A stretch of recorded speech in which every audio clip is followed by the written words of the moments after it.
ক্ষমতায় বসার ৬ মাসের মাথায় কাজের গতি বহুগুণ বাড়াতে এবং সরকারকে নতুন উদ্দীপনায় সাজাতে বড় ধরনের পরিবর্তনের পথ খুলছে।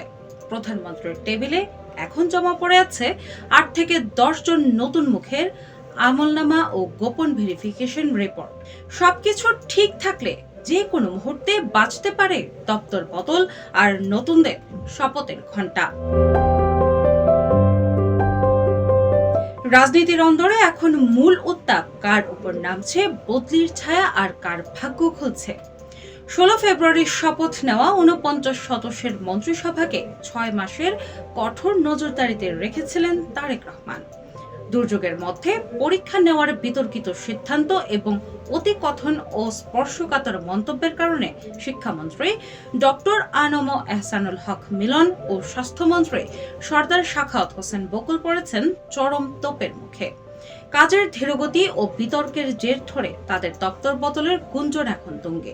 বিপরীতে চমৎকার পারফরম্যান্সের পুরস্কার হিসেবে পূর্ণমন্ত্রী হতে যাচ্ছেন বিমান ও পর্যটন প্রতিমন্ত্রী রাশিদুজ্জামান মিল্লাত।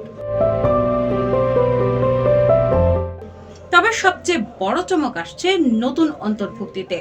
নোয়াখালী অঞ্চলের ভৌগোলিক ভারসাম্য মেটাতে তালিকায় সবার উপরে ৬ বারের সংসদ সদস্য জয়নুল আবেদিন ফারুক, সাথে বরকতুল্লাহ বুলু, শামসুর রহমান শিমুল বিশ্বাস থেকে শুরু করে সংরক্ষিত আসনের মাহমুদা হাবিবা ও রেহানা আক্তার রানুর নামও জোর আলোচনায়।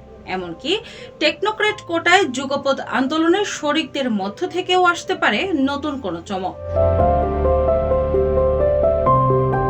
বিশ্লেষকদের মতে একাধিক দপ্তরের চাপ কমিয়ে আমলাতান্ত্রিক জটিলতা কাটাতে এবং আগামী দিনের রাজনৈতিক কৌশল পাকা করতে তারেক রহমানের এই বড় পদক্ষেপ।